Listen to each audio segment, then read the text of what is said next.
Edward Soya, que recibió su doctorado en geografía en la Universidad de Syracuse hace ya bastantes años. Después desarrolló su labor docente fundamentalmente en las universidades de Northwestern y actualmente y durante ya un largo tiempo en la Universidad de California en la sede de Los Ángeles.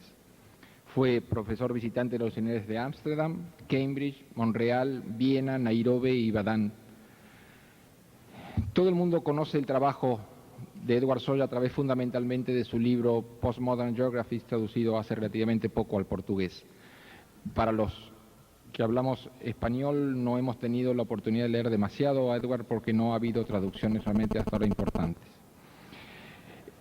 Como Edward habla solamente en inglés, le hemos pedido a Carola que nos ayude y va a haber una traducción de a tramos de su discurso. Muchas gracias y le doy la palabra al doctor Soya. Thank you very much, Carlos. I would like to begin by thanking everyone for inviting me to the conference and for putting on such a well-organized, informative, and exciting conference. I think a special thanks to Pablo Chicolela and all of the organizers for what I think has been an extraordinarily well-organized, certainly very well-attended conference. Muchas gracias. En primer lugar, quisiera darles las gracias a todos por haberme invitado a este encuentro, sobre todo que me parece un encuentro tan iluminador, tan bien organizado, y quisiera agradecer en especial a Pablo Chicolela y a todo el comité organizador, porque, repito, este me parece un encuentro muy interesante y muy bien organizado, y sobre todo muy bien intencionado. I promise not to speak about postmodernism directly today. We had our discussions yesterday. My objective today is both more simple and straightforward, as well as more challenging. Les prometo que no voy a hablar hoy directamente de la posmodernidad, puesto que esto ya ha sido tema de las discusiones de ayer. Pero mi objetivo hoy es a la vez más simple, más directo y al mismo tiempo representa un desafío mayor. I guess my first objective would be to make sure I keep you all awake and with me through the sequential translation.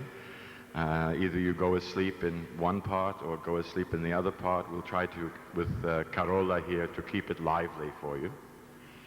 Mi primer objetivo va a ser lograr que no se queden dormidos. Esperemos lograrlo a pesar de tener que hacerlo con la traducción consecutiva. Entonces, si vemos que se quedan dormidos, ya sea durante la exposición en inglés o en castellano, vamos a hacer los dos lo que podamos para que se despierten de nuevo.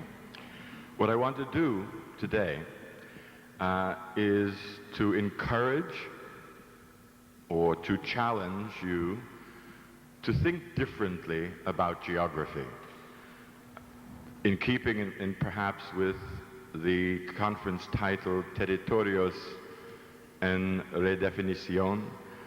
I would say Territorios y Espacios en Redefinición is my topic for today.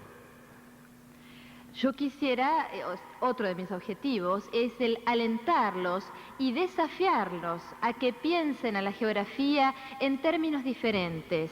Y esto está alineado con el objetivo central de este encuentro, que es el de hablar de territorios y redefiniciones de los territorios. Y mi charla podría versar especialmente sobre territorios y espacios y la redefinición de ese espacio.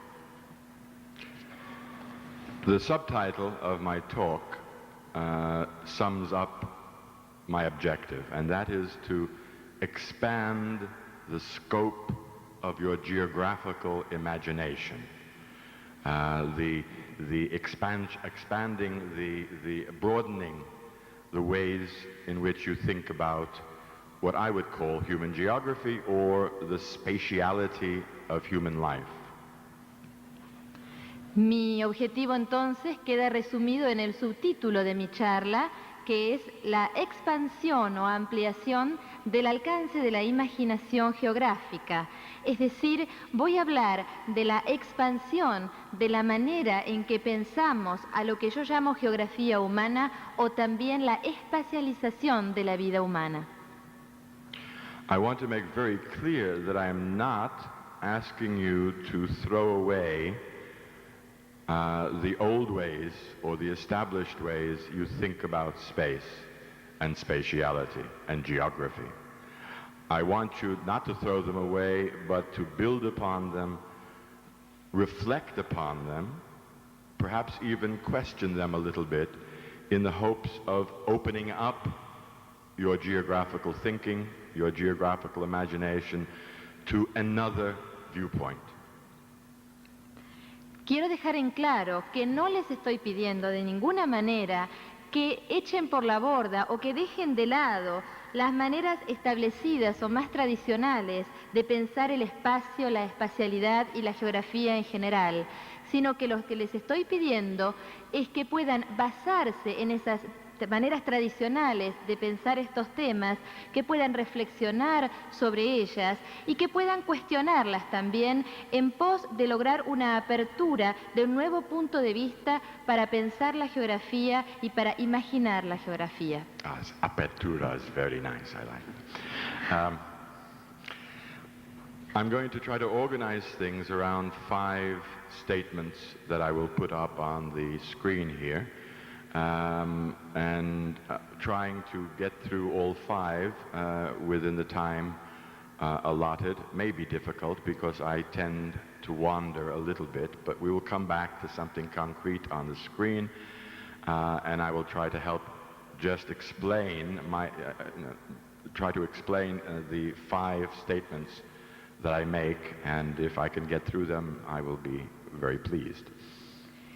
Entonces mi charla va a girar en torno de 5 afirmaciones que van a aparecer en la pantalla que está aquí, en los distintos párrafos, y esto nos va a ayudar a poder presentarles algo en concreto. Yo voy a ir explicando cada uno de estos puntos uno por uno, si el tiempo nos lo permite, cosa que es difícil porque yo tiendo a irme un poco por las ramas a veces, pero por lo menos teniendo esto en pantalla vamos a poder volver a algo concreto y yo voy a simplemente a explicar y a ampliar lo que va a aparecer en la pantalla. But before we get to those statements, I would like to dedicate this speech to a person who may have been one of the earliest to see what I am calling third space, a long resident of Buenos Aires, a man called Jorge Luis Borges. Pero antes de seguir adelante con la charla, quiero dedicarla a una persona que creo que fue la primera persona en percibir y en ver lo que yo llamo tercer espacio, y es un residente, un ex residente de Buenos Aires, es el escritor Jorge Luis Borges. A él dedico esta charla. I have long been influenced by Borges's short story called The Aleph. And in many ways, The Aleph becomes a very useful introduction to what I am calling third space. Mi trabajo se vio muy influido por el cuento de Borges, El Aleph, y creo que justamente el tema presentado en El Aleph es una herramienta que resulta muy útil para poder introducir y poder presentar el concepto que yo llamo tercer espacio. If you remember the story, Borges is narrating it, and he meets a friend on the streets of Buenos Aires. I don't know if it was Corrientes or where, but he meets a friend. And the friend tells him, I must show you something that is hidden in my cellar. I have something in my cellar that I discovered as a child, and I call it the Aleph. And he describes this Aleph as the space that contains all other spaces, simultaneous, all clearly evident at the same time, at the same instant. Si ustedes recuerdan el argumento del Aleph, El Aleph, recordamos que es un cuento de Borges, y él narra la experiencia y comienza diciendo que se encuentra con un amigo en las calles de Buenos Aires, que creo era la calle Corrientes, si mal no recuerdo, o alguna otra calle de Buenos Aires, y este amigo le dice: te tengo que mostrar algo que tengo escondido en casa, en mi sótano, es algo que yo llamo el Aleph. Y entonces describe al Aleph como un espacio que contiene a todos los otros espacios simultáneamente y que pueden verse claramente y al mismo tiempo en este espacio llamado el Aleph.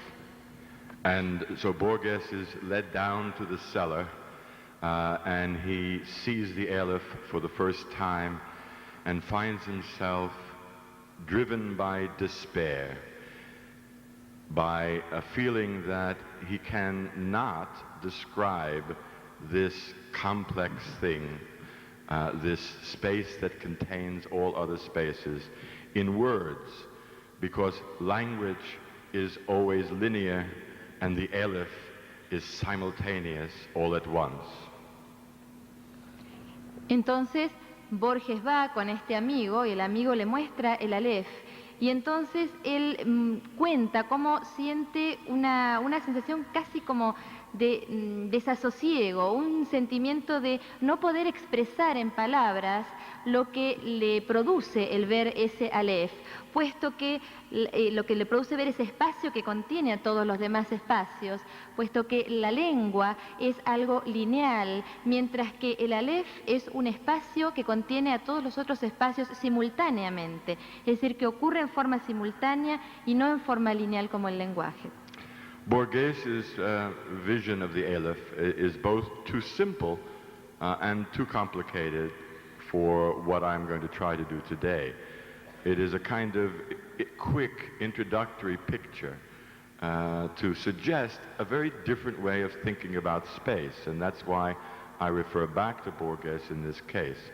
It is not exactly what I am saying I'm going to discuss is third space, but it has the seeds of some of the most important ideas, and I would like to recognize this in Borges, in the Aleph, which was written in Spanish, published in Buenos Aires first, I believe, in 1945. Bien, la visión de Borges del Aleph es a la vez demasiado simple y demasiado compleja como para poder explicar el concepto que yo llamo tercer espacio.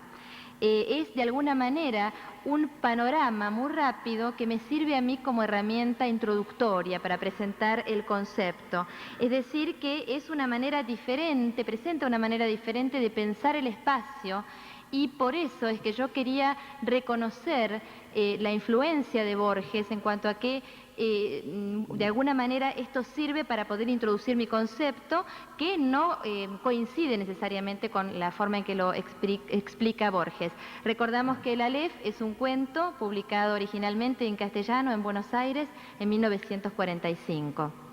Well, let's move now to the first statement. I will read it, I guess we will translate it, and those of you who see it can continue to sort of try to make sense out of it on the screen. The first of the statements that will guide my talk is as follows. Contemporary critical studies in the humanities and social sciences have been experiencing an unprecedented spatial turn in what may, in retrospect, be seen as one of the most important intellectual developments in the late 20th century. Scholars have begun to interpret space and the spatiality of human life with the same critical insight and interpretive power that has traditionally been given to time and history, or what I will call the historicality of human life on the one hand, and to the social relations and society, or what I will call the sociality of human life on the other. Vamos entonces a la primera afirmación, al primer párrafo que aparece en la pantalla, y dice lo siguiente: los estudios críticos contemporáneos en las humanidades y las ciencias sociales han experimentado un giro espacial sin precedentes. En lo que puede verse en retrospectiva como uno de los desarrollos intelectuales más importantes de finales del siglo XX, los estudiosos han comenzado a interpretar el espacio y la espacialidad de la vida humana con la misma investigación crítica y el mismo poder interpretativo que tradicionalmente se le ha dado al tiempo y a la historia, o lo que yo llamaría la historicidad de la vida humana, por un lado, y a las relaciones sociales y a la sociedad, o lo que yo llamaría la sociabilidad de la vida humana, por otro. First, on the spatial turn. This is something I think begins roughly only in 1990. That is, it's a phenomenon of the 1990s. All of us here, and many of us, many of those attending this conference, geographers in general, have been pushing for to argue for the importance of geography and a spatial perspective for many, many decades.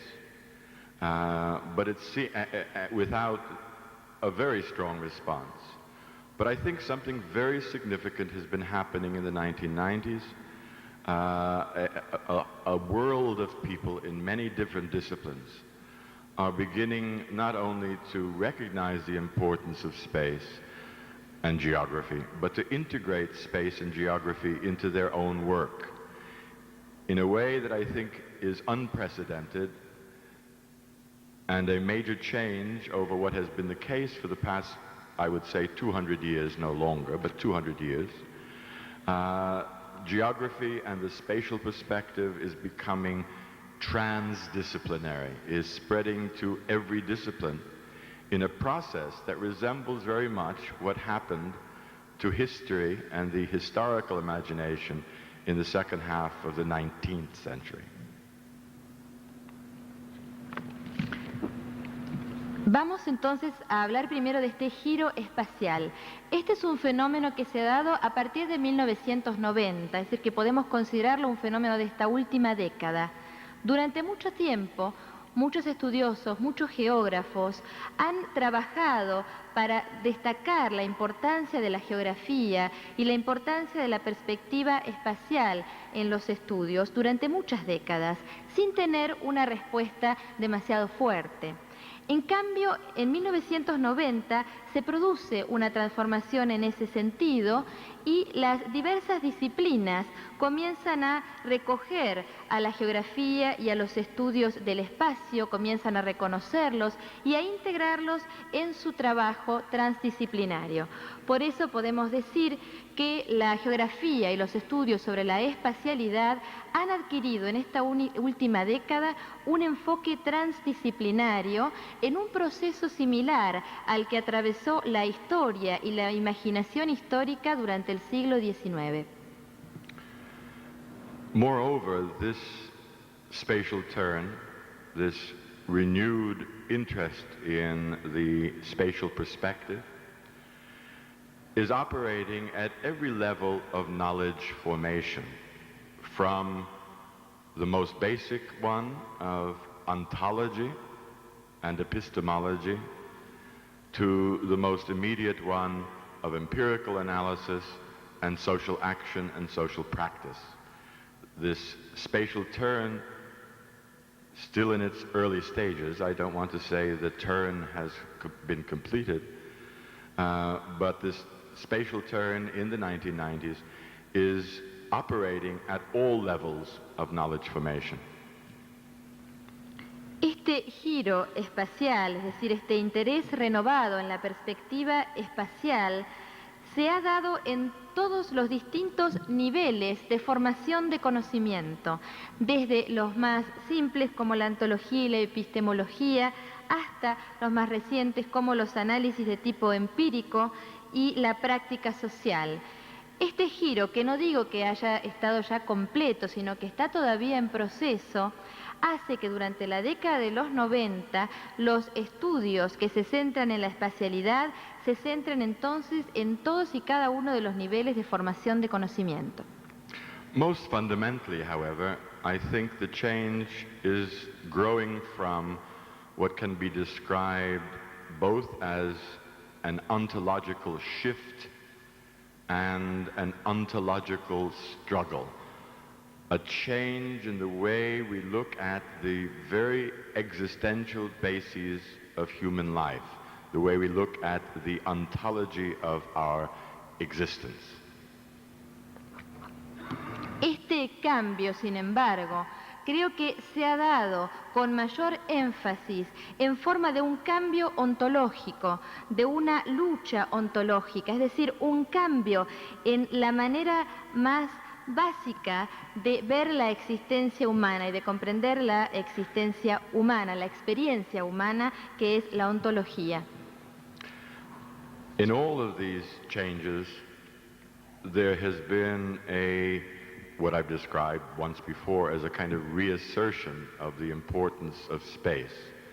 But what could also be described, perhaps even better, a rebalancing of the relationships between space, time, and society, or what I'm calling in broader terms, spatiality, used in the description, sociality, and historicality. These are all fundamental aspects of being that operate at ontology, at epistemology, at theory formation, at empirical analysis, and in practice. In all these cases, we're getting a rebalancing of the importance we attach to history, the historical dimension, the social dimension, and finally the spatial dimension. En todos estos cambios, lo que se ha dado es una reafirmación de la importancia del espacio, o también podríamos llamarlos un reequilibrio de los tres aspectos fundamentales del ser, que son el espacio, el tiempo y la sociedad, o como yo prefiero llamarlos, la espacialidad, la sociabilidad y la historicidad. Entonces, estos tres son los tres aspectos fundamentales del ser y que operan en el nivel de la ontología, la epistemología, los estudios teóricos, los estudios empíricos y por último la práctica. Entonces lo que se ha dado es un reequilibrio de la importancia que se le da a cada uno de estos tres aspectos. If you could put the first diagrama primero. El primer gráfico, por favor. I've been trying to find a way to describe the statement I just made. It would seem easiest to put it in a triangle, but that looks a little bit too mechanical. So I've tried to be a little creative with a bit of Borges's labyrinth or maze or something. No, I've tried to sort of, that's an aside, you don't need to translate, to try to sort of put together this relationship. A relationship of three equally significant dimensions of being in the world. So, and because I do retain the importance of dialectical thinking, adapting a variety of it that is developed in the work of Henri Lefebvre, which I'll mention in a moment. He called it une dialectique de triplicité. And I've decided to shorten it to a word that makes people giggle at times, and perhaps it should. It's called, I use the word trialectics. A trialectic rather than a dialectic, but a trialectic contains a three-part set of dialectical relationships. He tratado de encontrar cuál sería la mejor manera de describir la afirmación que acabo de hacer. Había pensado en un triángulo, pero como eso me parecía un poco aburrido, dije, bueno, voy a internarme y tratar de dar las formas laberínticas de Borges a todo esto. Y entonces surgió este diagrama. Bueno, no, lo que yo quería mostrar con este diagrama es la relación que existe entre estos tres aspectos igualmente significativos del ser y del estar en el mundo. Como yo retengo y considero importante aún el pensamiento dialéctico, y también estoy de acuerdo con algo un concepto que expresara Henri Lefebvre, a quien voy a citar dentro de unos momentos, yo traté de expresar algo que él llama la dialectique de triplicité, o sea, una dialéctica de la triplicidad, pero le di un nuevo nombre más corto que a veces hace reír a la gente y que es la trialéctica. De alguna manera es una dialéctica con 3 elementos. Ontological discussion is often guaranteed to put people to sleep as being much too abstract. I don't think I can really convince you that it's not so abstract in the short time I have, but I really want you to think about this at a very concrete level, at a level both of your everyday lives, the way you practice your profession, and the way you participate in a political world.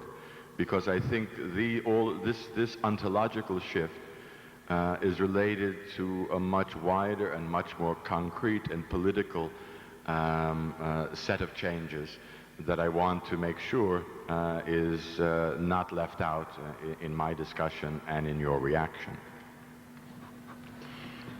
Generalmente los debates ontológicos hacen dormir a la gente y yo creo que no voy a tener la suerte de convencerlos de que esto no es tan abstracto en el corto tiempo que tengo, pero sí voy a esforzarme por tratar de relacionar todos estos conceptos con un nivel concreto, que es el nivel de la experiencia cotidiana de ustedes, de su práctica de la profesión y también de la participación política o la participación en política que ustedes pueden tener. Porque este cambio ontológico también conlleva toda una serie de cambios en la esfera política que espero no queden afuera de lo expuesto en esta charla, ni afuera de su experiencia y de su actividad cotidiana. For example, in the diagram, the relationships on the right side between spatiality and sociality were central to a paper I wrote a long time ago that I call the socio-spatial dialectic. And just briefly to illustrate what I was arguing there, coming out of Marxist geography, I was trying to express my disappointment that at both the theoretical and practical political level, much of the Marxist geographical work was actually subordinating the importance of the spatial to the overpowering importance of the social. That it was universally accepted that the spatial was socially produced. But the moment anyone argued that there was an equal flow in the other direction, that one could conceive of the spatial production of society, the spatial production of social relations almost on an equal par, or let's say on an equal par with the social relations. One was labeled a fetishist, as I was many times, a spatialist, something that was totally unacceptable within the Marxist tradition. In many ways, I think geography has, and Marxist geography has changed significantly since then. And is really beginning to understand this very complex relationship between the spatial and the social that shapes so much of our contemporary world. Observemos el lado derecho de este diagrama. Vamos a relacionar los dos términos que allí se encuentran, la espacialidad y la socialidad. Estos dos términos constituían la parte central de un trabajo mío que se llamó The Social Spatial Dialectics, la dialéctica socioespacial. En ese trabajo, yo como geógrafo proveniente de la geografía marxista, expresaba mi desagrado, mi decepción, por decirlo de alguna manera, en que la geografía marxista, tanto en su teoría como en su aspecto político, le daba demasiada importancia a lo social y que de alguna manera subordinaba demasiado el papel del espacio, de la espacialidad a lo social. En una palabra, se creía, o era universalmente aceptado, que la espacialidad estaba producida por lo social. Y en cuanto uno se arriesgaba a decir que había un flujo de fuerzas iguales en uno y otro sentido, es decir, que si bien lo espacial estaba producido por lo social, también lo espacial estaba producido, perdón, al revés, también lo social estaba producido por lo espacial. Enseguida se lo denominaba fetichista o espacialista, que fueron motes que yo tuve que soportar más de una vez de parte de la geografía marxista. Y entonces yo creo que a partir de ese momento la geografía marxista empezó a cambiar, la geografía en general empezó a cambiar, y se le empezó a atribuir al espacio, a la espacialidad, la importancia que tiene en esta relación dialéctica. In postmodern geographies, I looked at the other side of the relationship on the picture, and that is the relationship between spatiality and historicality. And here we found a same pattern of subordination, a kind of, if you use the well-known words, hegemony, a hegemony of historicism. That history always was the dominant in the relationship between space and time, history and geography. That geography and the spatial perspective, particularly the critical spatial perspective, was subordinated, primarily perhaps in the late 19th century, but continuing on to the present, to a kind of presumption in simple terms that history is what is most important, geography is secondary, and this has been carried forward in almost all disciplines, and often in the discipline of geography itself. Luego, en cuanto a la geografía postmoderna, yo vi que se produjo ese mismo tipo de subordinación, esta vez entre espacialidad e historicidad. Surgió la famosa palabra hegemonía y entonces se hablaba de la hegemonía de la historicidad. De alguna manera se subordinaba también a los estudios de la espacialidad, los estudios geográficos y sobre todo la perspectiva crítica de esta espacialidad se la subordinaba a los estudios históricos. Esto es una tendencia que se observó durante el siglo XIX, pero que también siguió en el tiempo y hasta hace muy poco seguía ese enfoque. Es decir, ese enfoque de pensar que la historia es más importante que la geografía. Y eso también se dio en otras disciplinas y lo que es más triste aún, en la misma disciplina de la geografía se ha pensado eso. So the other part of the diagram, that is the bottom that I've not mentioned, that is the relationship between sociality and historicality, this has been the dominant relationship, a two-sided relationship with spatiality on the periphery. This two-sided relationship between the social and the historical, the construction of social relations and the making of history, has dominated all social theory for the past 200 years, with space always peripheralized. My previous discussions about the critique of historicism and the need for a socio-spatial dialectic was an attempt to break down the hold of that dualism, the social and the historical, dominating our epistemologies and our theories about the world, and to open them up to a third concept, and that is to open this up into an equivalent importance of spatiality. Y ahora veamos los términos que están en la parte inferior de este diagrama, de los cuales no hemos hablado, que son la socialidad y la historicidad. También se estableció entre estos dos términos una relación dual en la que se hablaba de las relaciones sociales y la construcción de la historia, y siempre el espacio quedaba relegado a la periferia. Entonces, en mi crítica sobre esta hegemonía de lo histórico, yo lo que trato de hacer es crear una ruptura entre este dualismo de lo social y lo histórico para introducir un tercer elemento que es el de la espacialización y que tiene que tener la misma importancia que los otros dos términos de esa dialéctica. Many geographers, including many geographers in this room now, have been participating for many years to assert the importance of geographical thinking, geographical analysis, spatial thinking. But it's not enough, I've learned, to simply state over and over again. You may have heard these terms, I'm not sure if they've translated easily into Spanish, but such terms as geography matters. There are several books published with that title and articles. Or space makes a difference. Or, bowing to David Harvey in the front, the assertion that historical materialism must become geographical materialism. These are all valid symbols of the struggle to reassert space, but the struggle is much harder than geographers have expected it to be.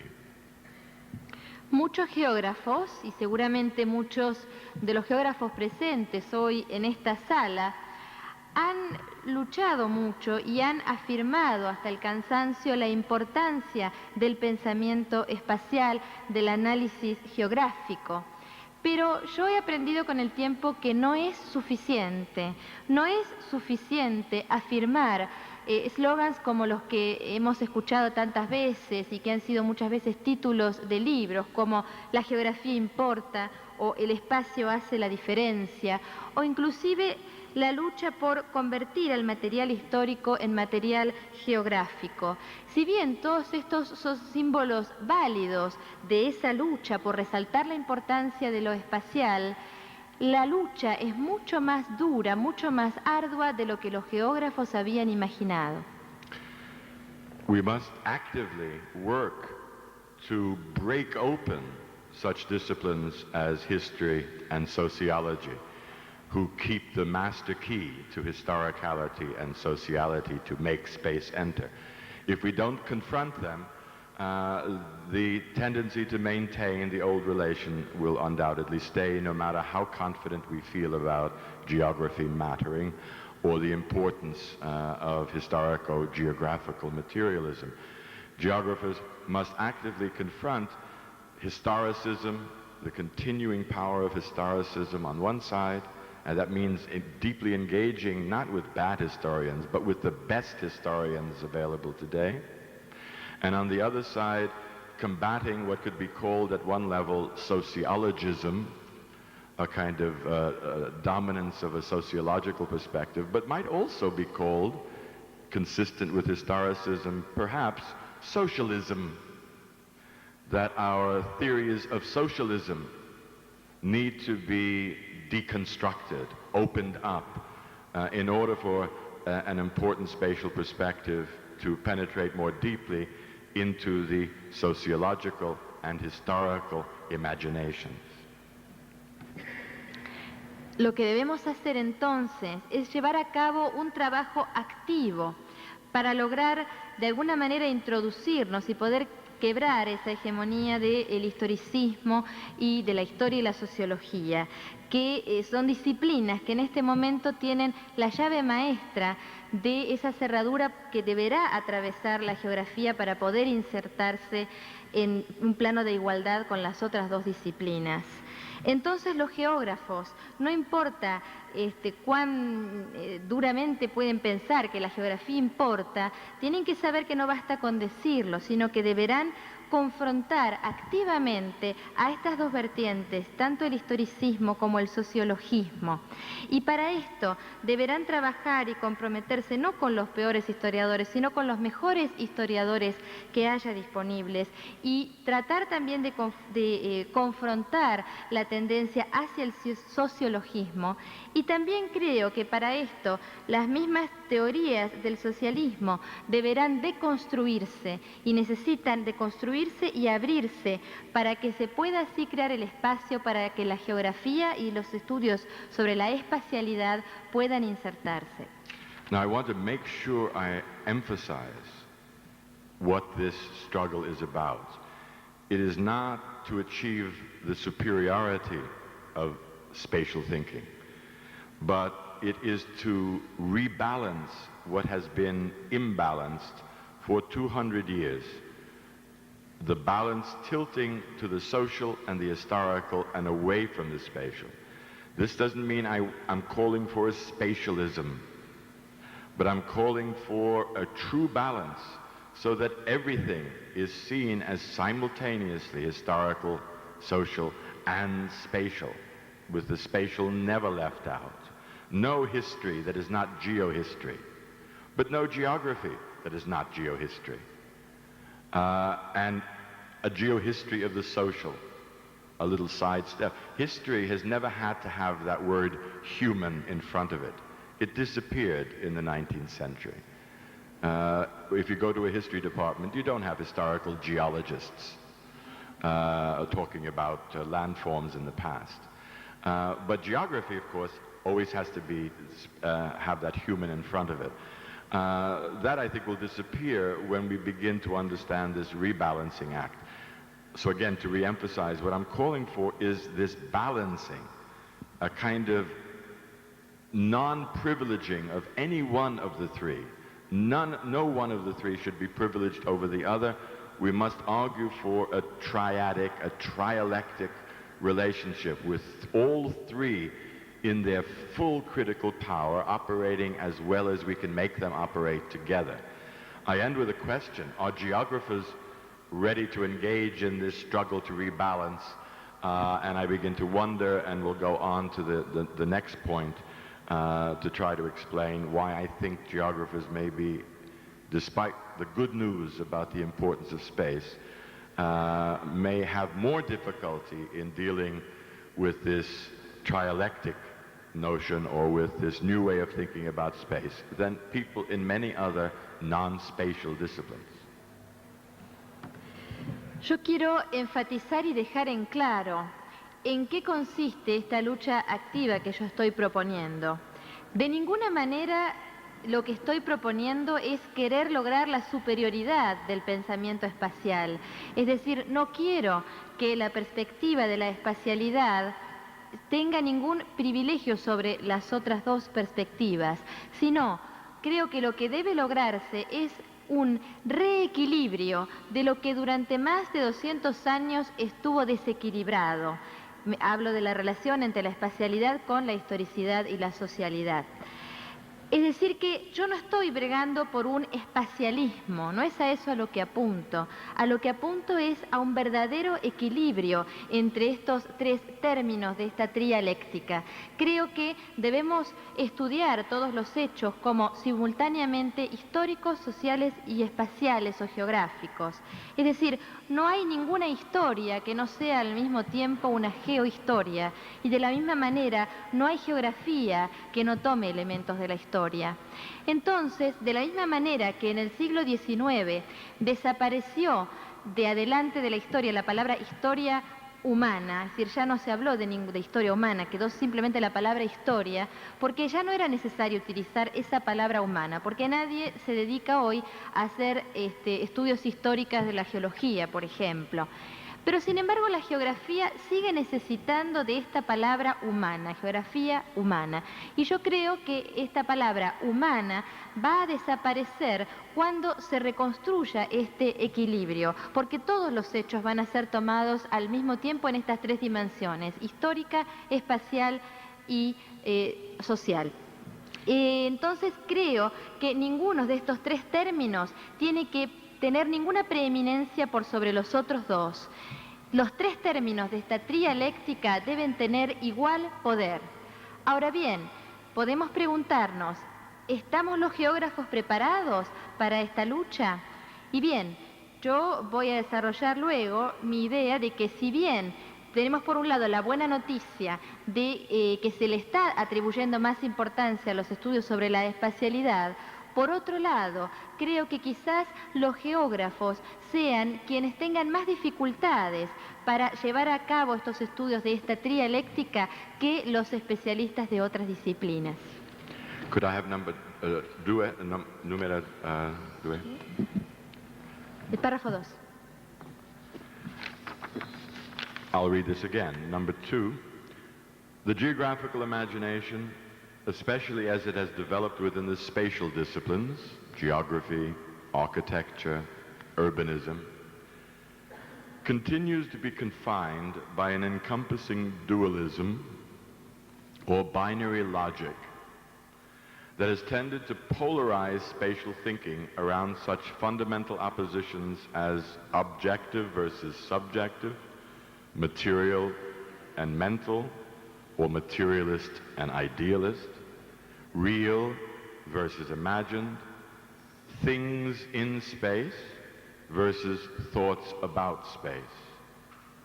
Expanding the scope of the geographical imagination to the breadth and depth that has been achieved for historical and sociological imaginations, and hence rebalancing their critical empowerment, requires a creative deconstruction and rethinking of this bifurcation of geographical thought into two modes of spatial thinking and analysis. Leo nuevamente entonces el párrafo 2, o la segunda afirmación. Dice lo siguiente: la imaginación geográfica, especialmente tal como se ha desarrollado dentro de las disciplinas espaciales como la geografía, la arquitectura y el urbanismo, siguen estando limitadas por un dualismo inclusivo o integral, o por una lógica binaria que ha tendido a polarizar el pensamiento espacial en torno de oposiciones tan fundamentales como objetivo versus subjetivo, material versus mental, o materialista versus idealista, real versus imaginado, las cosas en el espacio versus los pensamientos sobre el espacio. Entonces, la ampliación del alcance de la imaginación geográfica hasta alcanzar la amplitud y la profundidad que han sido logradas por la historicidad y la sociabilidad, y, por lo tanto, el lograr el reequilibrio de su facultad crítica, requiere una deconstrucción creativa y requiere el repensar esta bifurcación en dos modos de pensamiento y análisis espacial. I don't think we'll have time to elaborate this at any great length, but could you put on gráfico 2? Again, I apologize for the abruptness of these abstract diagrams, but this is central to the argument about third space and resembles the argument that we made with regard to the previous diagram, and that is, for the past 200 years at least, the geographical imagination has been dominated by an emphasis on either this material space that I believe is put there as perceived space, or the mental space that is described there in Lefebvre's terms as conceived space. That is the material world that I am just for short labeling first space, that is the focus. These two have been the focus for geography, for human geography, ever since its official beginning as a discipline. We think either about space as, on the one hand, material form, the outcomes of social processes or physical processes, which we analyze in terms of the distributional patterns, the structure, we map, we measure, we try to explain the patterns in various ways, and this physical world of geography, it has been the dominant one in geographical thinking. I could go on a little bit about analyzing how we go about studying this first space, as I call it, but I don't think we'll have much time to get into any detail. No sé si voy a tener demasiado tiempo para explicar este segundo punto. Básicamente, el diagrama que aparece en pantalla es central para explicar el argumento de este tercer espacio, de la misma manera que explicamos los argumentos para el diagrama previo. Durante los últimos 200 años, la imaginación geográfica ha estado influida por un gran énfasis en lo que llamamos, o lo que yo llamo, primer espacio, que es el espacio material o la forma material, que aparece allí también con el nombre de espacio percibido, y el segundo espacio o espacio mental, que aparece allí como espacio concebido, para utilizar el término de Lefebvre. Este primer espacio, es decir, el de la forma material, es el que ha constituido el objeto de los estudios geográficos en los últimos 200 años, dándole sobre todo importancia al mundo físico, resultado de los distintos procesos, y a ese mundo físico que se estudia estructurándolo, midiéndolo, y es lo que ha constituido de alguna manera el objeto de los estudios preeminentemente. Este es lo que yo llamo primer espacio. The second space, there put as conceived space, is more mental, as I mentioned, much more subjective than the first, much more influenced by concepts of the imagined. It's been described by Lefebvre as the representations of space. We all are familiar as geographers with such things as mental maps or cognitive maps. This is a different kind of geography. It's also much of some of the fancy new geography associated with symbolism and semiology. These are all within the framework of this, what I'm calling second space. And although there is an epistemology into first space, there is, in second space, epistemology becomes very important. That is, what are the rules of spatial thinking? Has been typically cultivated more within this second space than in the first. And so, again, I'm giving you very quick pictures, but I think they should be familiar to all geographers. It is often what is taught in the history of geographic thought, that there is this dominant way of looking at space that has always been dominant, and then occasionally through history we've had the re-entry of the importance of the idealized, imagined, epistemological emphasis on the mental spaces as well, behavioral spaces. El segundo espacio es un espacio que habíamos dicho es más mental, que es el espacio concebido en términos de Lefebvre, y lo que también Lefebvre llamó las representaciones del espacio. Es decir, que es un espacio que tiene mucho más que ver con lo subjetivo, con la imaginación, y que ustedes recordarán seguramente un concepto que era el de los mapas mentales, es decir, que de alguna manera presentó una nueva forma de pensar a la geografía en términos más subjetivos, más simbólicos, relacionándose también con la simbología y la semiología. Si bien la epistemología ya era importante en el pensamiento del primer espacio, en el segundo espacio se vuelve predominante, adquiere mayor importancia. Y esta manera de pensar la geografía ha sido bastante dominante. Supongo que ustedes estarán bastante familiarizados con esto, sobre todo a partir de los estudios de la historia del pensamiento geográfico. Es decir, este cambio de pasar desde un pensamiento más material a lo más idealizado, a el énfasis que está puesto en lo que se llamó el espacio imaginado o espacio comportamental. My main argument, again, making clear, similar to what I mentioned before, is that I don't want to say we should throw away these two ways of spatial thinking and all rush to the third, but we must critically reevaluate the fact that our geographical imaginations have tended to be confined to this dualism alone. In other words, all good geographers worked with a little bit of space one and space two, material space and mental space. Perceived space, directly perceived, measurable, empirical space, as well as imagined space. Sometimes people work entirely on one side, sometimes entirely on the other. But the key point I'm making is not to say that these are weak ways of looking at space, but that they have tended to define the limits of the geographical imagination. And what I'm trying to do is to stretch those limits, to break open that dualism to a third way of thinking about space, to another way of thinking about space, something that includes both the first and second spatial perspectives and much more.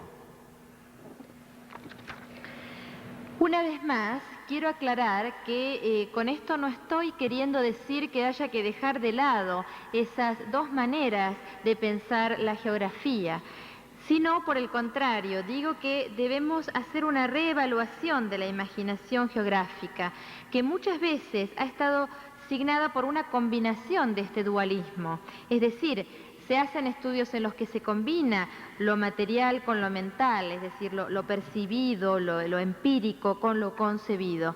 Y no estoy diciendo de ninguna manera que estas dos maneras de pensamiento geográfico sean débiles y deban dejarse de lado, sino todo lo contrario.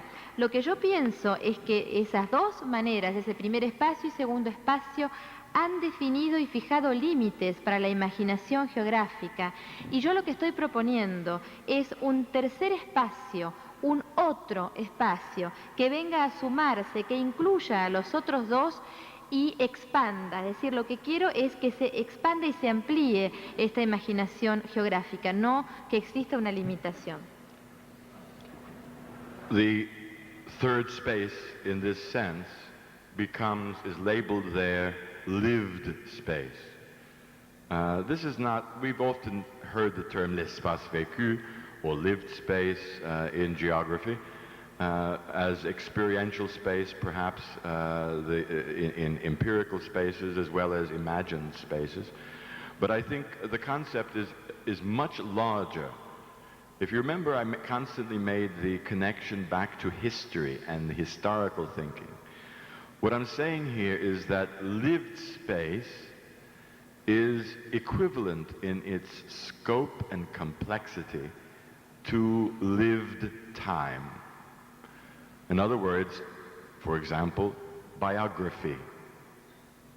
Your life is simultaneously a temporal and a spatial life.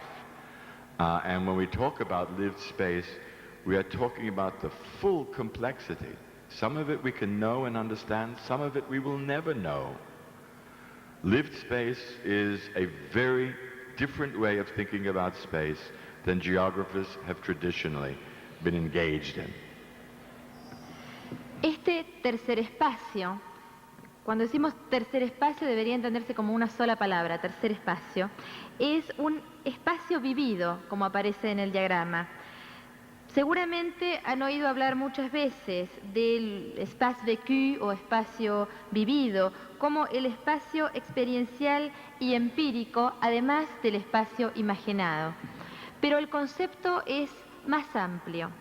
Si ustedes recuerdan, estamos haciendo siempre la relación con la historia.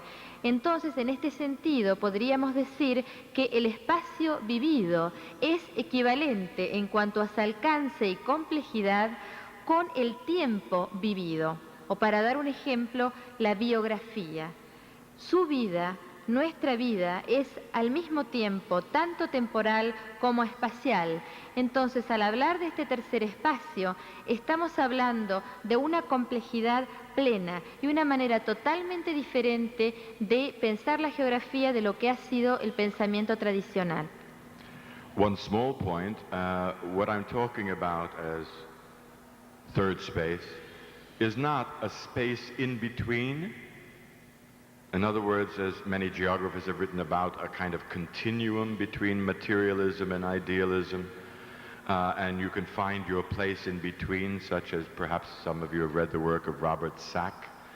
I'm not talking, or Nick Entricken, I'm not talking about a space in between. I'm talking of a space that emerges from a critical rethinking of the dualism and an intentional act of breaking open the dualism to a wider and wider and more central importance of the geographical imagination and of spatiality itself. También quiero aclarar otro punto, y es que este tercer espacio no es un espacio intermedio, como muchos lo han señalado, no es un continuum entre el pensamiento material y el pensamiento idealista, como por ejemplo, si ustedes han visto los trabajos de Barbara Sack o Nick Entricom en este sentido. Lo que yo estoy proponiendo aquí es un repensamiento crítico de este dualismo en pos de lograr una ruptura del mismo para que se produzca una apertura y la posibilidad de un pensamiento geográfico más amplio. I have probably bored you with this too long. I will now try to sort of compress the rest of what I have to say around the three remaining statements. And so if we can have the third.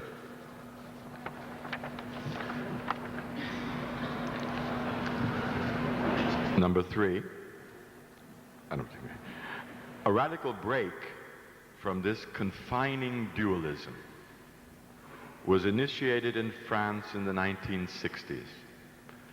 Very interesting point. Why was, what were the conditions to allow this breakthrough concept to occur in Paris in the late 60s? I have some ideas, but we won't be able to get into it. But largely, not exclusively, but primarily through the works of Michel Foucault and Henri Lefebvre. What I'm saying here is that probably not even recognized by other philosophers working in Paris at the same time, both Henri Lefebvre and Michel Foucault began to develop an argument very much like what I am arguing about as third space. By the way, there's almost no literature on the relationships between Lefebvre and Foucault. I mean, there's a wonderful little book or a doctoral dissertation that needs to be written. Nobody has even started to investigate this. But this is the first important break. So why don't you translate at that point? Okay. Bien. Veamos ahora la afirmación número 3 que aparece en pantalla. Se produjo una ruptura radical con respecto a ese dualismo limitante y esto se inició en Francia a finales de la década de 1960. También este es un punto interesante porque cabría preguntarse por qué esta ruptura, esta especie de revolución surgió en París en la década del 60. Creo que tengo varias posibles respuestas a eso que veremos luego. Pero sobre todo esto se dio a partir de la obra de Michel Foucault y Henri Lefebvre, que inclusive es interesante ver que sus obras no fueron reconocidas por otros filósofos que estaban trabajando al mismo tiempo. Y es interesante pensar que no abunda la literatura sobre las relaciones entre Michel Foucault y Henri Lefebvre, pero lo claro es que fue a partir de su trabajo que surgió una noción equivalente a lo que yo llamo tercer espacio. You are here. Yes, I described their method of criticizing the first space, second space dualism, this is getting too complicated, as a critical thirding as othering. It's a simple phrase that isn't as complex as it initially appears. Critical thirding as othering. That is, it's focused upon the binary of first space, second space. And as I said, tries to break it open to alternative ways of thinking. There are various ways of naming this process. I have chosen for a variety of reasons, which I can't elaborate here, to call this method, if you will, a critical thirding as othering. Describo entonces su método de criticar el dualismo primer espacio, segundo espacio, como lo que yo llamo una tercerización crítica en tanto alteridad. Esto es menos complejo de lo que parece esta frase, es en realidad una introducción de ese tercer término en tanto otro, y es podríamos decir, un método para lograr esa apertura hacia maneras alternativas de pensamiento. Again, cutting things very short, the two indicative phrases in French that I think capture the essence of the Foucault-Lefebvre arguments at this time are first a lecture that Foucault gives in, I think it was 1967, in Paris, in which was called Des espaces autres, with autres in a capital letter, of other spaces. There's an interesting problem here with the French autre, because in French versus Spanish, Italian, English, German, autre means something completely different, not just another. So this is the word autre is a more powerful word in French than other is in English. Again, I don't want to get into stories, but that's des espaces autres. And on the other side, a phrase that Lefebvre constantly uses in his biography, il y a toujours l'autre. He is never satisfied with any of those binaries that have been associated with modernist philosophy, modernist social thought, and indeed modernist radical political thought. Everything revolving around binaries ranging not just from the big one, subject, object, but to man, woman, black, white, center, periphery, first world, third world, proletariat, bourgeoisie, capitalism, socialism. These are all the powerful binaries that have shaped our thinking and shaped our theories for centuries. I say geography has been shaped by the binary described by the first space, second space dualism. Il y a toujours l'autre is the opening phrase for the creation of third space or of this alternative way of thinking about geography. Yo diría que hay dos frases en francés que de alguna manera son el punto de partida o expresan la esencia de este concepto de tercer espacio y que pertenecen a Michel Foucault y a Henri Lefebvre respectivamente. El primero es el título de una conferencia que dio Michel Foucault en Francia en 1967 y que se llamó Des espaces autres, o en castellano sería otros espacios, o por decirlo de alguna manera, espacios otros. Aquí el profesor señalaba que hay una diferencia, puesto que tanto en francés como en español la palabra otro sugiere algo diferente, y no como en inglés que tiene menos fuerza y simplemente indica uno más. La otra de estas frases es una frase empleada por Henri Lefebvre, quien dice, il y a toujours l'autre, es decir, siempre hay un otro, siempre hay otro. De alguna manera esta frase expresa su no satisfacción con el dualismo, ya que el dualismo refleja un pensamiento de la modernidad y también conlleva todo ese pensamiento binario que ha modelado el pensamiento de los últimos siglos. Oposiciones binarias tales como sujeto-objeto, hombre-mujer, blanco-negro, centro-periferia, primer mundo, tercer mundo, proletariado-burguesía, capitalismo-socialismo. Entonces, tanto Michel Foucault como Henri Lefebvre dan el punto de partida para este nuevo concepto de un tercer espacio que quiebre ese pensamiento dualista, ese binarismo.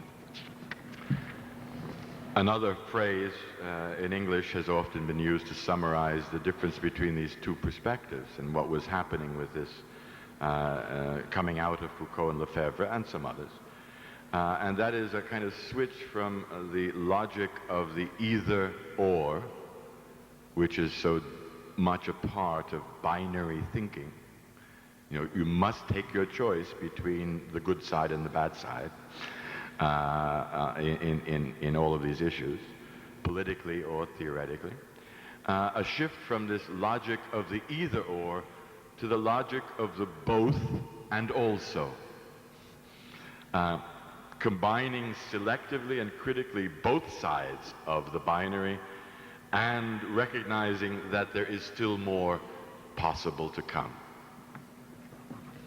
Esto también se ha expresado, o sea, otra manera de expresar esta oposición con respecto a al adoptar estas dos perspectivas, o esta perspectiva binaria de primer espacio, segundo espacio, se expresa también al decir que hubo un cambio de una lógica que se expresaba en términos, bueno, en inglés es either or, en castellano no tenemos más que decir o, pero cuando utilizamos una disyuntiva exclusiva, es decir, o esto o lo otro, es decir, o un término o el otro, de alguna manera se está diciendo, y esto tiene implicancias políticas y teóricas, que debe elegirse entre uno de esos dos lados del dualismo.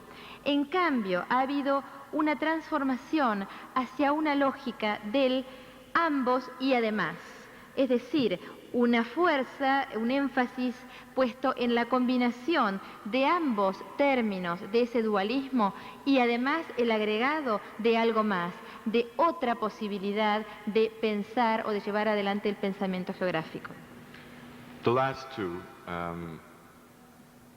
arguments, statements, summarize some of what I've said and also open up some new paths.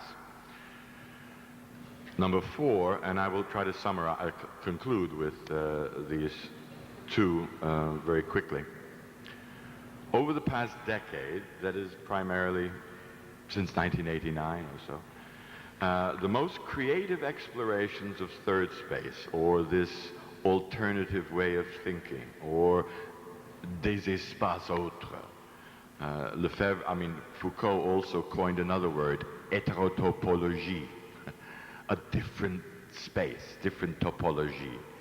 These were all attempts to push people to think differently about space, not as an add-on, but just to expand the way they think about space. These were two major figures trying to convince all those around them to expand their geographical imaginations. The most accomplished attempts in recent years have come from the broadly defined field of critical cultural studies.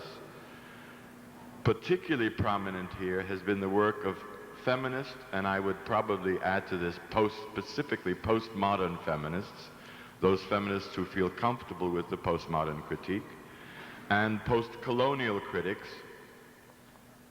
emerging primarily from the peripheral countries and reasserting themselves into the core debates in a dramatic and interesting way, who approach the new cultural politics of class, race, and gender, this combinatorial politics, not single-channeled politics which never meet, but a combined politics around class, race, gender, and more, from a radical postmodernist perspective.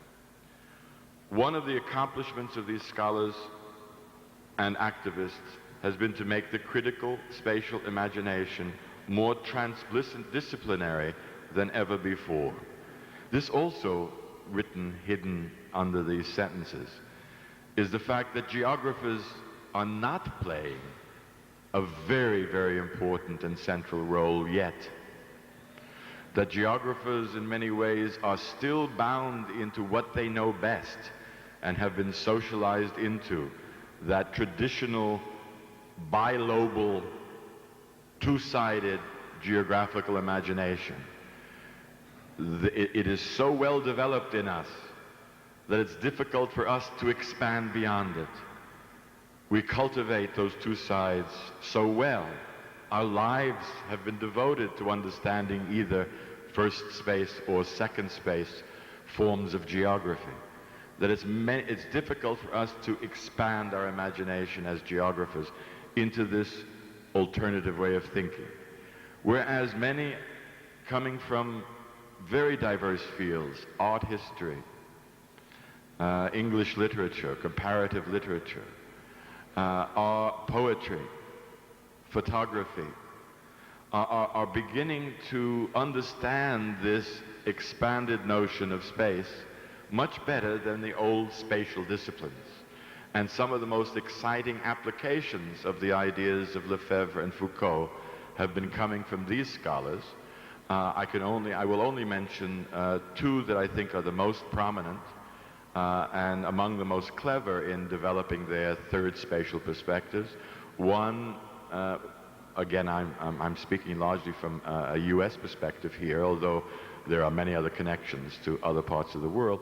One is the African-American writer Bell Hooks, and the other is a Mexican-American Tejana called Gloria Anzaldúa, who writes wonderful things about the borderlands and about the concept of mestizaje. Both are trying to develop new kinds of ways of thinking about class, race, and gender simultaneously, together, linked together, not in separate channels, not competing with one another. How do we conceptualize, and as well as other forms of oppression and domination? How can we combine struggles rather than have them follow parallel paths that rarely meet? Entonces, el punto 4. Durante la última década, es decir, a partir de 1989, las exploraciones más creativas del tercer espacio, es decir, de lo que damos en llamar des espaces autres, u otra palabra que utiliza Foucault, las heterotopologías, es decir, las distintas maneras o maneras ampliadas de pensar el espacio.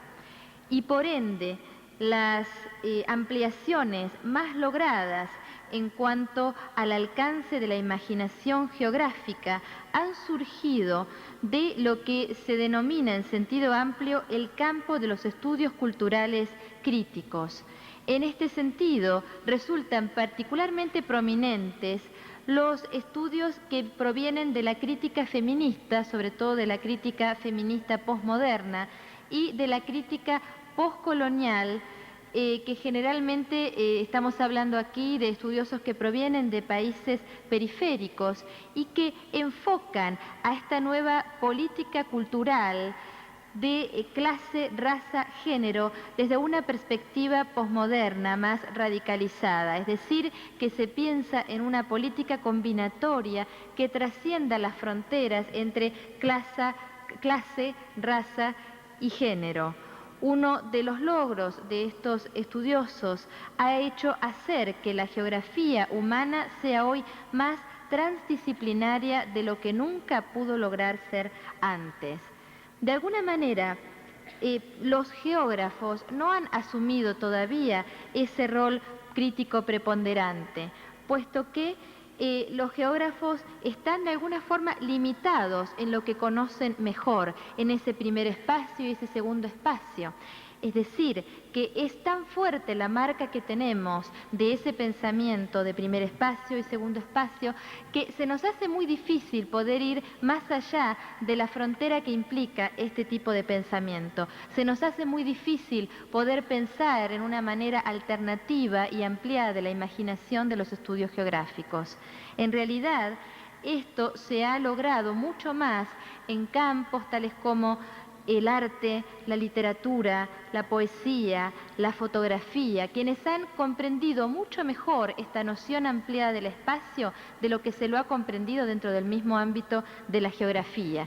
Y es en estos campos donde se ven las mejores aplicaciones del pensamiento de Michel Foucault y Henri Lefebvre. Por ejemplo, y hablo aquí desde una perspectiva estadounidense, una persona, una escritora que ha tenido mucha importancia en este sentido en cuanto a su perspectiva de ver el espacio es la escritora afroamericana Bell Hooks y también la escritora Gloria Anzaldúa, que es una escritora que habla principalmente del mestizaje. Y ambas en sus trabajos han podido ver podido ver como un concepto, como un todo, las barreras de raza, género y clase. Y han podido comprender y han destacado la importancia de una lucha combinada que pueda enfrentar a esta barrera también combinada de raza, género y clase, y a esta hegemonía o a esta forma de dominación que presentan estos tres elementos actuando simultáneamente. Number 5, 5, and my conclusion. Continuing the project initiated by Lefebvre and others, and expanding it in new directions that resound with more contemporary relevance, then I'm criticizing, by the way, Lefebvre and Foucault by that. It is the new human geographers emerging from critical cultural studies are explicitly spatializing radical subjectivity and political practice in new ways, imbuing both with a critical spatial consciousness, perhaps the missing glue that has prevented struggles over race, struggles over class, struggles over gender from interconnecting in a balanced way with one not taking priority over the other, where the class struggle allies with a feminist struggle, but only when feminism is subordinated, or feminism allies with a racial struggle only when race is subordinated. That what can provide perhaps some of the missing glue to connect these coalitions better is a kind of spatial consciousness, a consciousness that space peripheralizes us. In lived space, we are shaped in terms of forms of exploitation economically, political and cultural domination, that these are expressed in our lived spaces if we recognize them and look for them. And that it may be this consciousness about how space oppresses, encloses, dominates, shapes, frustrates our lives, our daily lives, that we're beginning to have a new form of radical subjectivity emerging, and it is emerging with a spatial consciousness at its core. And I'll just conclude this if it's okay. Imbuing both with a critical spatial consciousness that extends far beyond what has existed in the past. These scholars and activists are opening up a third realm of radical political action, centered and sited in the social production of lived space. A strategic choice that is aimed at constituting a community of resistance, a coalition of struggles, which can be seen as empowering and potentially as empowering and potentially emancipatory as those formed traditionally around the making of history and the constitution of society. That is, the other forms of consciousness, the social and historical consciousness that have guided struggles in the past. I am adding third, space and spatiality to that consciousness, and arguing that a small group of scholars have begun this project today in new and exciting ways. Let me finish with the last point. Obviously, in this situation, I would like to end with the invitation to join in this process. Again, not by abandoning your thought, your geographical imaginations as they're now establishing them, but to allow yourself to be open to venturing into these new spaces in the future, and to bring back the theme of the conference, to think about the ways in which you can redefine territories in space. Thank you.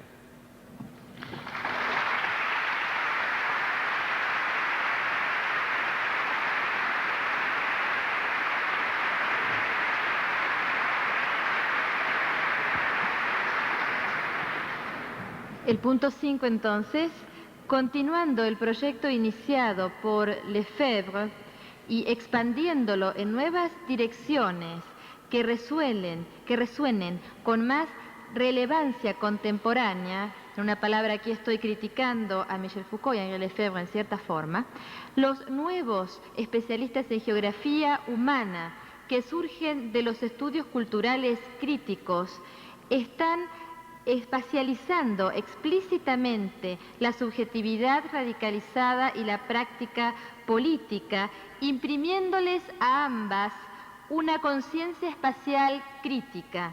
Es decir, que de alguna manera esto puede concebirse como el elemento aglutinante que estaba faltando en las luchas las luchas frente a la dominación de género, raza o clase. Es decir, que en la historia se ha visto que las luchas han tenido éxito allí donde han podido combinarse los distintos enfoques. Entonces, de alguna manera, esta perspectiva o esta nueva conciencia espacial puede llegar a ser ese elemento aglutinante de los distintos términos que estaba faltando, es decir, una nueva conciencia centrada en el espacio vivido. Nosotros, o nuestro espacio vivido, está modelado, dominado por la política y la cultura y la dominación y opresión que ejercen sobre nosotros. Entonces, esta es una nueva conciencia que nos lleva a una nueva forma de subjetividad. De esta manera, entonces, los estudiosos están abriendo un tercer reino de la acción política radicalizada, centrada y ubicada en la producción social del espacio vivido, una elección estratégica destinada a constituir una comunidad de resistencia que puede dar tantas facultades y ser tan potencialmente emancipatoria como aquellas formadas en torno de la construcción de la historia y la constitución de la sociedad. De alguna manera, esto también, lo que estoy diciendo es que hay algunos pocos estudiosos que han comprendido esta nueva conciencia y de las distintas perspectivas desde la historia y desde lo social, a la cual yo agrego este tercer espacio. También, y quiero concluir con esto, mi charla es una invitación a ustedes, una invitación a que también participen de este nuevo tercer espacio sin abandonar la manera en que ustedes piensan la imaginación geográfica, pero sí aventurándose en los nuevos espacios que puedan ayudar a redefinir los territorios y el espacio desde esta nueva perspectiva. Muchas gracias.